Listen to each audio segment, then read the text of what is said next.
to episode 40 of the Sultan of Slow Drip. We are back at it after like almost half a year. It's been a hot minute. Dude, how you been? Excellent. Exhausted, stressed, Same. but fulfilled. It's the same. So it's good. It's what we've wanted. Yeah, that's good to hear, man. That's good to hear. New kid is here, family's Absolutely. here. So I went to Japan last episode. We did. It was right before I left for Japan, and everyone's been back for a while, and we've just been kind of like chugging along, getting adjusted to having 2 kids, and now we're finally back to doing the show on a regular basis. Is there anything different about like having 2 versus 1? Yeah, the first one really starts begging for more attention and becomes just really needy, and also her development, because she's a 3-year-old. Okay. So her development is at that point where she's like, It's getting fun now, right? It's getting fun. Yeah. She's getting sophisticated, and so she'll always say a word like every week that I'm like, how did you know that word? She's paying attention. Yeah, she's paying attention. You know, she'll like be thither for, and I'm like, how'd you like, you know what I'm saying? She'll just like pull out some Shakespearean type word like how do you know that? She's just peeping. So it's crazy. Got more gray hairs. You probably I don't know if you can see me with my beard, but like I know if Jake's I know Jake has more grays too. yeah, he does. His look pretty good though. So yeah, man. First things first. I actually have something for you. You have something for me? Yeah. Uh-oh. This is for you. Yeah, and it's from WGN's very own Sean Lewis. Went to Ulu in Hawaii and brought back a shirt for you. So he said definitely give that to Vic next time you see him. Phil from Ulu has given us shirts too. Nice. So Sean, I think he did mention it a while ago when he came back. Yeah. That he's the sweetest. Yeah. So Thank you so much, Sean. Sean, thank you. Can never have too much Ulu. Exactly right. Yeah. Looks like it fits you perfectly. Too. Yeah. So yeah, before the show though, I mentioned that we're gonna be doing some things a little differently. Okay. So for one, we're gonna be open. Kyoto Black will be open, so that's something different. So on the 28th of April, I'll be opening my doors, and we'll be back to our normal, 3-day-a-week program from 10 a.m. to 1 p.m. Okay. And then you can probably hear that in the background. That's my brother working behind the scenes, holding it down for me, which will allow me to do something. This is more of a potential thing, but I think it's going to work. I'm not going to close anymore. I'm going to try to stay open year-round and just go down from 3 days to 1 day during like the dead of winter.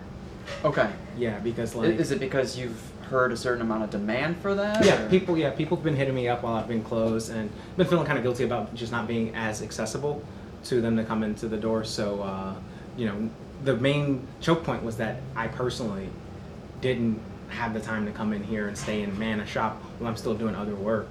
But having my brother here and just feeling like I need to have that presence, like a year-round presence. I think going down from 3 days to 1 might be just a little more palatable for everyone than 3 days to none.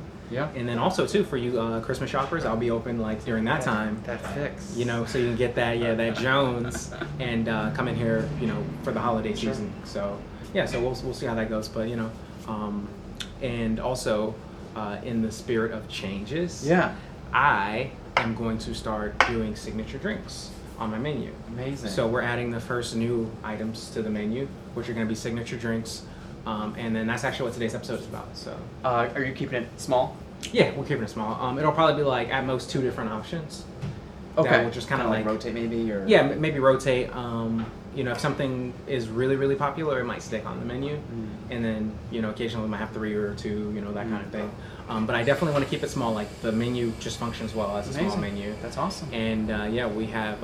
So are you going to change the environment of the space? Nah, it's going to be the same It's still environment. come and go? There's a lot of accumulation that I did over the winter, so I'm clearing out so much stuff and getting extra storage space for that stuff. Okay.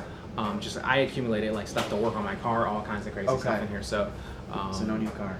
I mean, I know prices, about it. yeah. Well, prices have flipped a little bit. So where used cars are a little worth more. Yeah, the prices on used cars were like super crazy. Yeah. And now I'm seeing the first signs that they're actually coming down. Okay. Yeah. So. Yeah. No, I know. I mean, Wranglers overall, but like I know our Wrangler appreciated in value.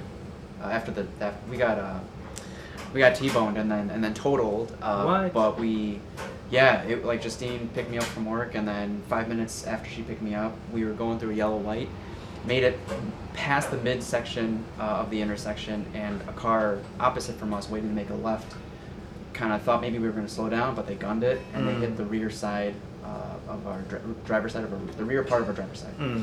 And That's felt like we we spun out a few times, felt like we were going to flip. I suspected frame damage, didn't know, but the body shop estimated 26 Gs, so rumor is anything over 25 is considered a total loss. Gotcha.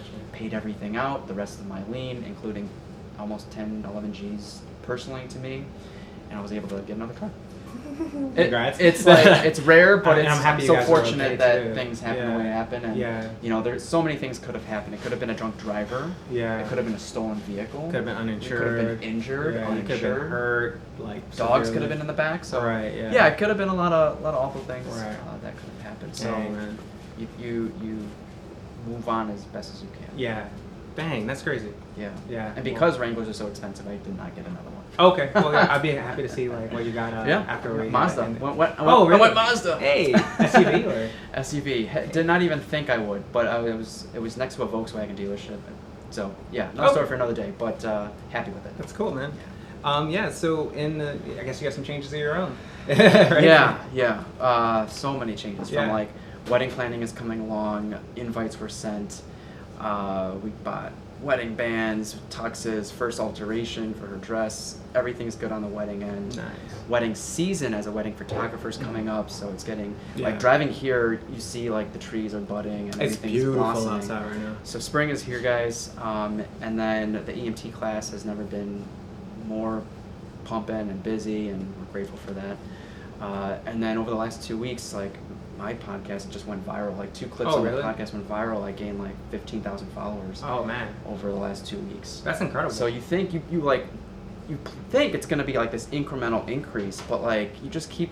And I wasn't even consistent, but you just keep putting quality work out there, and I don't know. It's probably not one thing, but like it just exponentially shoots off. All that, and you still make time for me, dude. I appreciate it. Like, dude, this brings you joy. So that's awesome.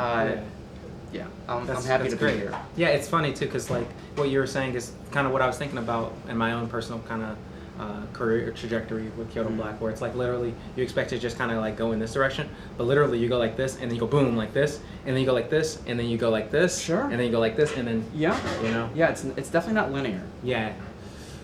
So I'm hoping to make this a year of great change. You saw the vending machine. So I'm stoked for that. Yeah, we're gonna be tricking that out. That's another thing about this year is I'm gonna start doing branded, like Kyoto Black branded vending machines. Okay. We have a vending machine in the shop right now that's getting measured out and customized so that we can actually just sell bottles of Kyoto Black out of that. And that would actually lead to something a little different, which would be me bottling purple for the first time ever and being the exclusive seller of it. Yeah, so I would just have purple being exclusive from the vending machines out of the bottle. Okay. See? Oh my god. See what happens when you have a monopoly? Well, monopoly, well, you get to control supply and demand and exclusivity, and it's special. Yeah, I have a monopoly on purple label, so I'm like, hey, might as well flex that and just get people to use the vending machines by saying... It's important to know what you got. Exactly, right? And I'm going to be showing off one of the drinks on the menu, the debut menu for Kyoto Black opening, remember, the 28th of April. And that is something that Victor actually has had and loves. The Bananas Foster? Yes, sir. Oh, wow. Yeah, so we're going to be... What a treat. Yeah, we're going to be just reviewing this, like, a little nostalgia here. And also, I'll love any excuse to just drink this, man. It's, I whipped it up last night, caramelized the bananas, and super fresh. This was something that Victor's been asking me to just do. How many times, Vic? Almost. It feels like every third episode. Yeah, I feel least. Every But years ago, it feels like years ago now. Like you did a pop up. I think it was years ago. With Butter Dough on the north side, Lakeview, and they were selling baked goods, croissants, as well as Kyoto Black. And when I stopped by, was it on the menu at the time, or like just I don't know? You just made one. It was on the menu for that pop up. Okay, yeah, Bananas Foster. Yeah. And what's in this? So I basically make a caramel. I caramelize the bananas, and then add some toasted raisins to that. Take raisins, throw them in the oven until they swell up and start turning like a little bit burnt. And then I add that to the bananas, boil that. I actually hit it with a bit of cognac as well, and cook that out of it. That's just during the caramelization of the bananas. Okay. And basically, I'm just sitting there. Have you ever made risotto? Yeah. So it's basically like making risotto, but with bananas. You're just sitting there stirring it, Interesting. caramelizing it, make sure it doesn't burn. You know. Up there. Hit it with the Oatly. If I recall, Oatly rated pretty high on the last episode. You know, too. Also, apparently, because I've been on a little bit of like a diet kick, and I don't know if you know, like the latest thing is like the seed oils. Like people are just kind of realizing how seed oils are really bad for you. It was something that I was like kind of aware of a little bit, and sadly, like Oatly, a lot of foods have seed oils on them. Okay. And Oatly, one of the second ingredient is seed oils. So I got the low fat version because it has less seed oil in it. Interesting. Yeah. So that's just one little kick what there. about it is bad? It's just inflammatory. Okay. Yeah. It's also non-saturated fat, so it like oxidizes like really, really easily, and that's just not not good for you. I mean, at the same time, it's like everything's a balance. Everything's a balance for sure. I'm gonna hit that with a little more coffee, and see how close this tastes to the original. I mean, honestly, like you don't even need to really measure it. It's just like it tastes so good. That's yours. Oh. And do mine real quick. Oh, there, man. Oh, there. So. Ooh, bringing back nostalgia. Like this, just When's the last time you made it? this man, the pop up. No way. Yeah, I think so. I'm pretty sure. Oh. It's been years. And this is, are you gonna start with two, like one of two? Yeah. For that menu. So this, and then I'll do the coffee tonic. Will be the first. Yeah. Which is his go-to? Is it still every day? Yeah. I mean, I do cold brew and sparkling water. Yeah. The tonic is sweetened. Okay. Yeah. So I don't do the sweetened one every day, but I do every morning a cold brew and sparkling water. All right. Cheers. Thank you so much, Cheers, Justin. man. Yeah, absolutely. L'chaim.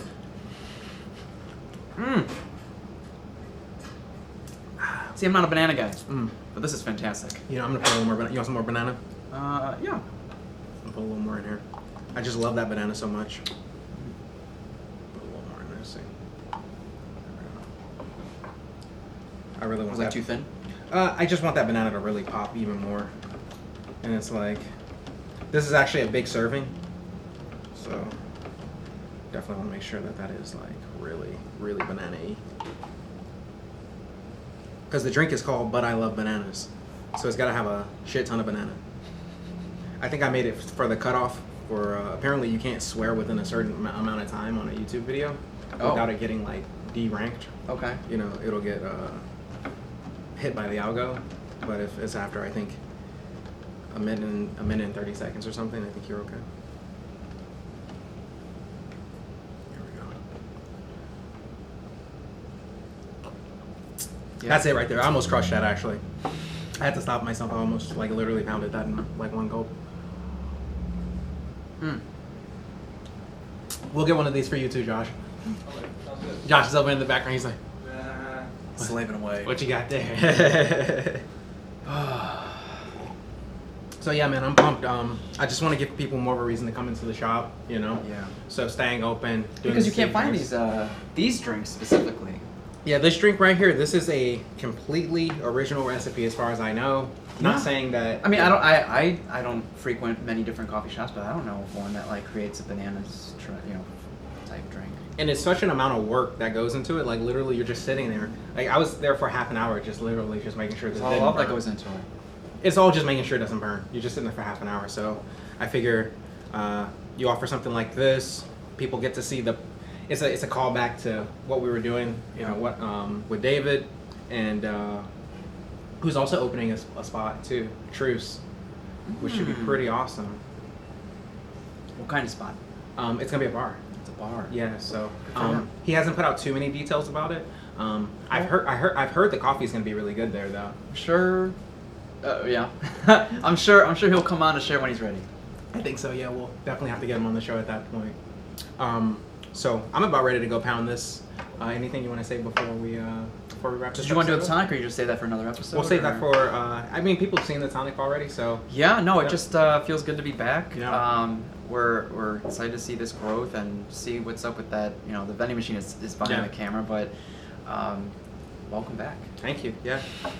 Thank you guys for tuning in, and it's good to be back. Oh my goodness, like I've been Yeah. chomping at the bit to do another Absolutely. episode, and it's just like at the same time got all this going on around me. So clear this up, get back in the saddle, and do it bigger and better. Yeah. So All right, stay tuned, guys. yeah, peace.